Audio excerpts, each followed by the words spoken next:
Bon les amis, aujourd'hui nous sommes le 1er février 2023 et vous le voyez, il va y avoir des annonces importantes. On vous l'a dit, on vous l'a répété, qui vont tomber avec un impact fort sur les marchés, avec une volatilité importante, on le rappelle, avec différentes news, vous le voyez, 14h15, 16h avec le rapport Joltes, 20h surtout avec les décisions politiques monétaires de la Fed. Donc comme d'habitude, on se donne rendez-vous sur Twitch pour suivre ces annonces. Aujourd'hui à 15h45, juste avant l'annonce de 16h, et également je vous propose qu'on se retrouve également à 19h30 ce soir pour suivre la décision politique monétaire de la Fed.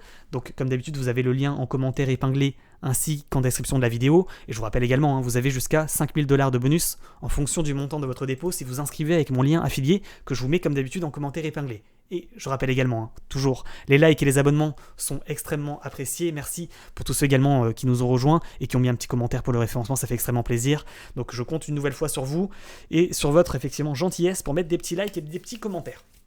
On débute cette vidéo également avec les résultats des sondages, des derniers sondages que je vous ai posés sur Telegram.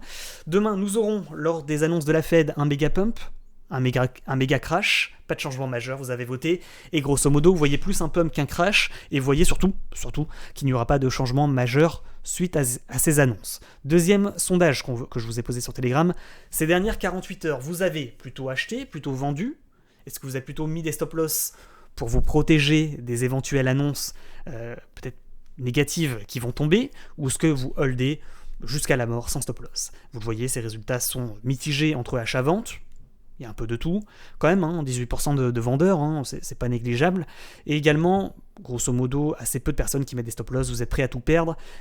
On verra ce qui va se passer. En tous les cas, bon courage à tous, et j'espère que les annonces vont être positives. Également, un dernier sondage que je vous ai posé avec les différents scénarios pour ce soir. On va voir les résultats dans un instant, et on va faire un point bien entendu sur la situation, sur le Bitcoin, sur le Nasdaq, sur le S&P 500, sur Capstable, sur le dollar index, ainsi que sur l'or et sur vos altcoins préférés, qui, je le rappelle, vont être emportés par les annonces du jour. Donc vous le voyez avec cette vue mensuelle sur le Bitcoin, on a clôturé le mois de janvier à 23 250 $. Belle clôture sur le niveau de clôture précédent, soit dit en passant. Donc on a clôturé sur le niveau. Et le risque, c'est quoi? C'est qu'on retombe sur la trendline pour mieux peut-être repartir ensuite. Vous le voyez également en vue mensuelle, pas de passage pour le moment au-dessus du ruban des moyennes mobiles exponentielles.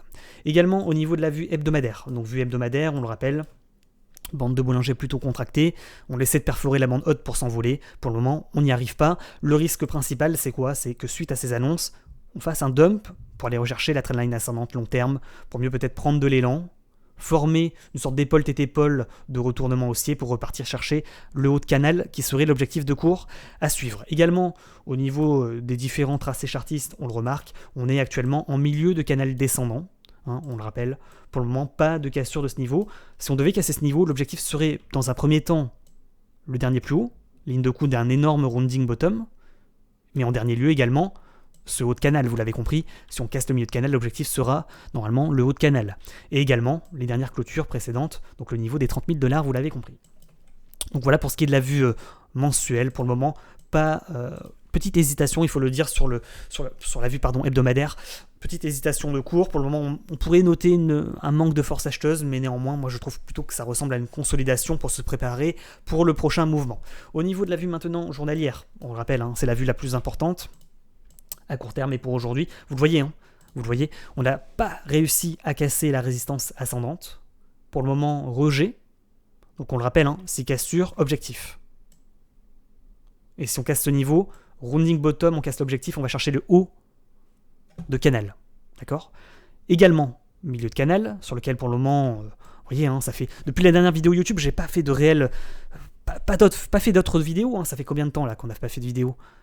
3-4 jours, effectivement, ça n'a pas bougé. Vous le voyez, on est plutôt dans une tendance latérale, de range. On fait du haut bas, on fait des feintes de hausse, de baisse. Et je vous vois sur Telegram. Vous paniquez à chaque hausse en achetant et vous paniquez sur la baisse en vous disant ça va retomber à zéro. Et pour le moment, non. Il y a juste une tendance plutôt latérale. On ne prend pas de décision majeure. On ne casse pas ce support important. Qu'on le rappelle, si on casse ce niveau objectif, la ligne de coup de l'ancien rounding. Et si on casse la ligne de coup de l'ancien rounding, on risque de retomber sur le niveau des 19 500, 20 000 $, et sur la trendline ascendante. C'est d'ailleurs le sondage que je vous ai posé sur Telegram, avec ces différents scénarios dont on va parler maintenant. Premier scénario dont on a parlé. Pump puis drop.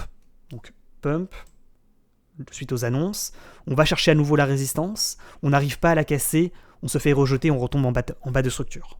Premier scénario. De pump, faux pump pour bien dump, avec dans un premier temps un pump d'environ 4%, pour ensuite retomber d'environ 7%, 7 à 8%. Premier scénario. Deuxième scénario, dump pour pump. Fin de baisse pour aller chercher l'objectif de résistance. Donc c'est l'inverse. Troisième scénario, cassure de résistance. Objectif 25 000 $. C'est-à-dire quoi ? C'est-à-dire fin de pump, on casse la résistance, on va chercher l'objectif dont on a parlé. Ça c'est le troisième scénario. Quatrième scénario, fin de pump pour dump et casser la résistance de bas de canal et aller chercher l'objectif du rounding dont on a parlé un instant. Ça c'est le quatrième scénario, cassure de support, objectif 21 000 $ environ. Cinquième scénario, cassure complet des résistances avec méga rallye.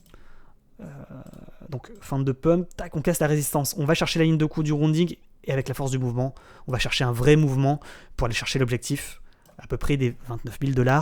Tout ça en une soirée ou sur la semaine, avec une impulsion qui se ferait dans la soirée. Ça c'est le cinquième scénario. Sixième scénario, méga crash pour aller chercher les 20 000 $. On casse le support, on casse la ligne de coup du rounding et on retombe chercher vraiment la MM100 en vue journée. Ça c'est également une possibilité. Et dernier scénario, RAS, latéralisation, on reste dans ce canal en feintant avec de la volatilité, mais pour finalement rester dans une zone comme ça de range. C'est les différents scénarios que je vous ai proposés sur Telegram et vous avez voté. Vous avez voté scénario numéro 2 en priorité, on voit avec 19% de vote. 19%, donc c'est plutôt le drop puis pump. Donc on va chercher le bas pour aller chercher le haut. Pas beaucoup de personnes qui pensent qu'on va avoir un méga pump ou méga crash, et quand même une grosse partie des votants qui pensent également qu'on va peut-être feinter pour pump ou mais finalement rester dans le range, sans prise de décision majeure au niveau des cours. Donc moi si je devais voter, je dirais plutôt également peut-être feinte de pump pour aller chercher le haut de canal et finalement rester dans une tendance latérale, ça me paraît également cohérent. Donc voilà pour ce qui est des différents scénarios. Au niveau de la vue journée, pour terminer, les bandes de Bollinger qui se contractent, on le voit. On voit que si on casse la MM20, on risque de dump, il faut le dire, pour aller chercher les 21 000. On voit qu'on pourrait prendre de l'élan, prise d'élan sur MM20 pour aller tenter de casser la bande haute de Bollinger et casser les 24 000 $ et s'envoler, et aller faire finalement un pump, consolidation, prise d'élan pour repump, et aller rechercher un repump à nouveau plus haut aux 25 000 $ et reconsolider à nouveau. C'est également franchement une possibilité qu'il ne faudrait pas non plus négliger. Donc voilà, bande de Bollinger qui commence à contracter en vue, à mon avis, des annonces de la semaine. Pour terminer, qu'a-t-on à dire d'autre ? Au niveau des moyennes mobiles exponentielles, pas de retournement de tendance en vue journée. On est toujours dans une tendance de pump, consolidation, pas d'inversion pour le moment de tendance. Si on devait casser ce support et retomber sur ce niveau, ça serait à ce moment-là un failure swing, et ce serait effectivement un mauvais signal qui serait envoyé au marché. Néanmoins, attention quand même au dernier scénario de feinte de cassure. On mèche, on touche les 21,5, on réintègre le support qu'on vient de casser, et avec la force du mouvement, on en profite pour rallye et break out le niveau. Tac, et on va chercher finalement l'objectif des 25 000 $. Ça, c'est également une possibilité de feinte de cassure pour repump à l'opposé. Voilà pour ce qui est de la vue journalière. Après, au niveau de la vue 4 heures, différents niveaux de support-résistance. Vous voyez, on est toujours en range entre les 22 005 et les 23 003. Si on casse le 23 003, on ira chercher les différents niveaux du haut de canal. Et si on casse effectivement les 22 005, on ira chercher le bas de canal et l'objectif à risque. On le rappelle, bas de canal qu'il ne faut absolument pas casser. Également la MM100, soit dit en passant, c'est un niveau de cours important. C'est pas impossible qu'on touche ce niveau pour ensuite pump. Ou inversement, certains y voient également une épaule, tête, épaule. C'est vrai, épaule, tête, épaule. On casse la MM100, bouffe, on s'engouffre. On va chercher l'objectif, hauteur de la tête reportée. Et on dump effectivement jusqu'aux 21 000 $. C'est le scénario, vous vous en rappelez. Scénario numéro 5, il me semble. Bon, en tous les cas, MM100, niveau de cours important, tant qu'on repasse pas sous les 22 005, 22 004, allez, 20, on prend une marge jusqu'à 22 003, il n'y a rien de particulier à dire, il n'y a pas de gros signal de vente. Néanmoins, en dessous de la MM100, attention quand même, 22 005, ça commencera à chauffer.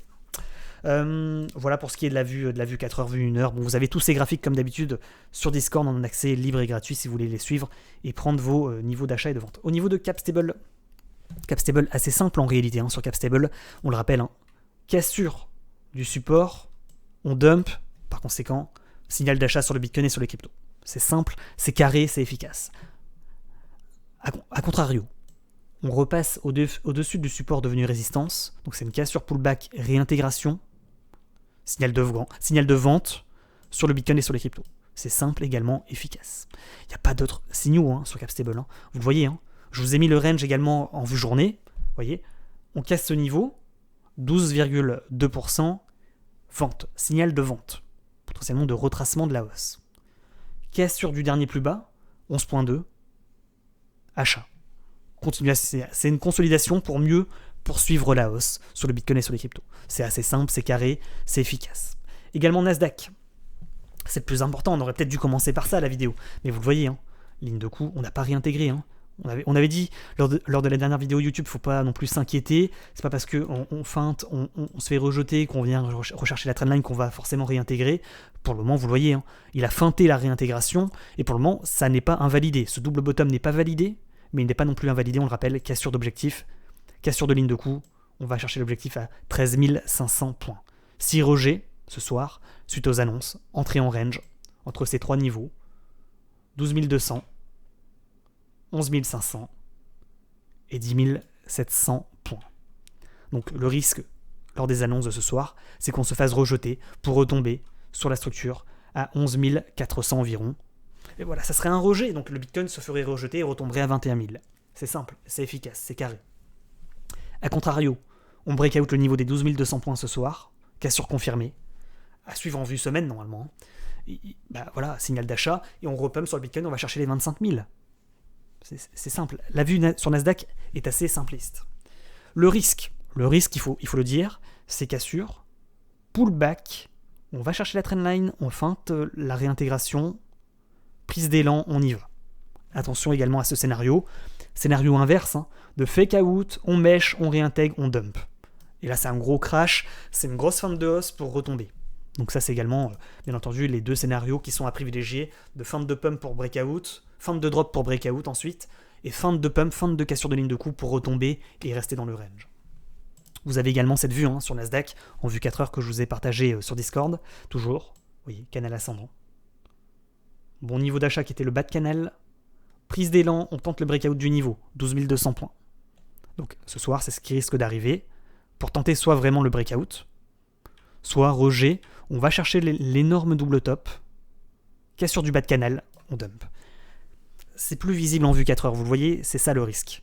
C'est qu'on fasse ces mouvements. De feinte de cassure, on va chercher le double top, on casse le canal, on dump. Ou feinte de drop, on va chercher le bas de canal, on mèche un petit peu, on réintègre, on pump, à l'opposé. On va chercher le haut de canal, voire beaucoup plus haut après. D'accord ? Et on reste dans ce canal ascendant. Donc pour le moment, sur Nasdaq, c'est du trading sur canal ascendant. Qu'est-ce que ça veut dire ? Ça veut dire que sur le Bitcoin, je vous vois regarder le Bitcoin, ça n'a pas d'importance. Le Bitcoin, pour le moment, n'a pas d'importance. Ce qui est important, c'est le Nasdaq.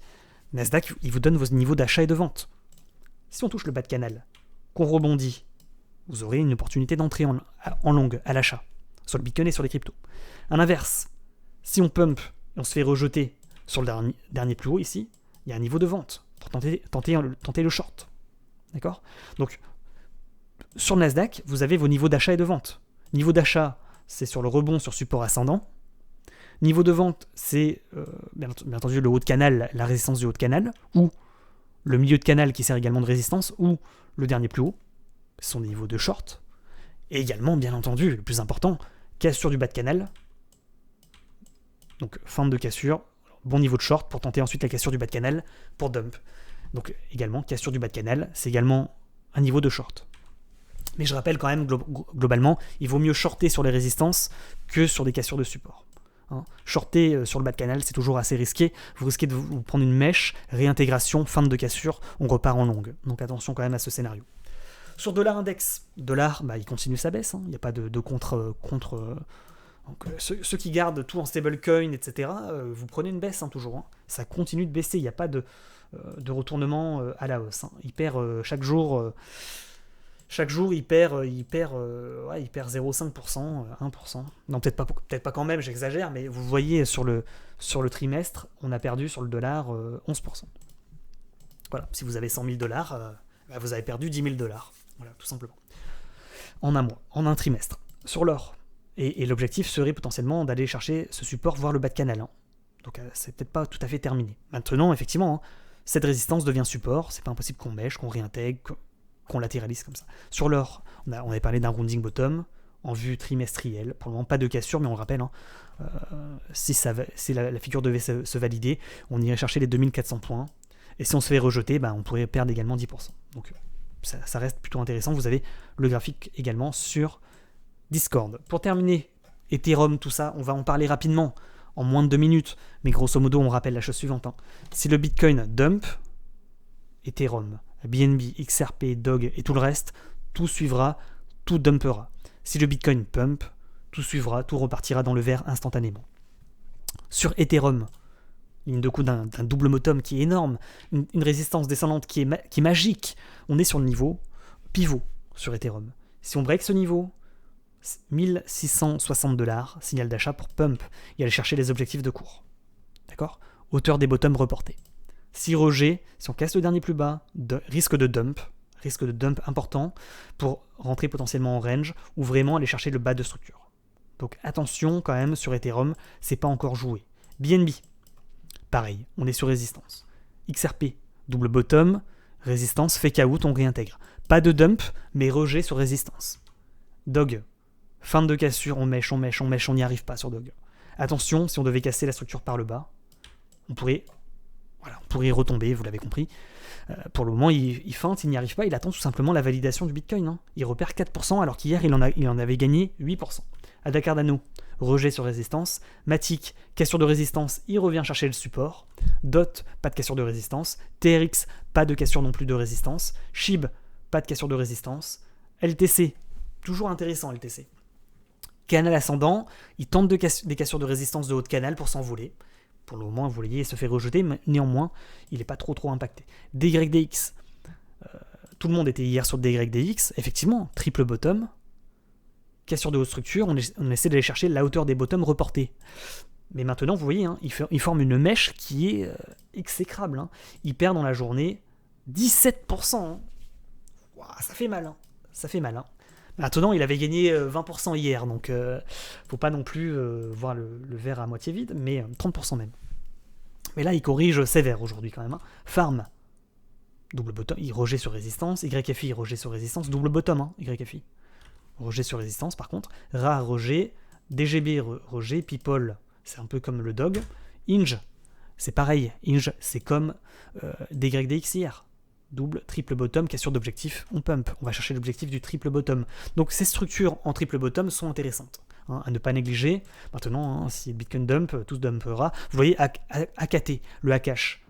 Double, triple bottom, cassure de résistance, on est sur bande haute de Bollinger, c'est intéressant. Je voulais vous en parler aujourd'hui. Le Harmony, c'est pareil, on est sur résistance. Rounding, résistance, on n'arrive pas à breakout, mais c'est intéressant. Ça à suivre. Le Zcash, premier bottom, deuxième bottom, MM20, on se fait rejeter, mais on le voit. Si on break les 47.8, il pourrait effectivement pump pour aller chercher la bande haute de Bollinger à 58 $. LRC Loopring, il tente la cassure de résistance. On est à moins 2% aujourd'hui. Mais vous voyez, la structure est plutôt belle. GLMR, rejet. AGLD, rejet. CLR, c'est pareil que Harmony, c'est plutôt intéressant, on est sur résistance. On tente le breakout. US, trendline descendante, on n'arrive pas à breakout la résistance, rejet pour le moment. Bitcoin Cash, pareil, on est sur le bande haute de Bollinger, on essaie de s'envoler, on n'y arrive pas. Après Rune, etc., etc. Les amis, de toute façon, tout ça, ça suivra le Bitcoin, ça suivra le Nasdaq, ça suivra les annonces économiques, tout simplement. On verra. Je vous donne rendez-vous sur Twitch, comme d'habitude. N'oubliez pas de nous rejoindre, vous avez le lien en description ainsi qu'en commentaire épinglé. En attendant, bon après-midi à tous. Faites attention quand même à votre argent, on ne sait jamais ce qui pourrait arriver sur le Bitcoin. Espérons que ces annonces soient positives. Mais voilà, on est tous dans le même bateau. Faites vos jeux, hein, tout simplement. Long ou short, faites vos jeux. On verra bien. Bonne journée à tous. À tout à l'heure sur Twitch. Ciao, ciao.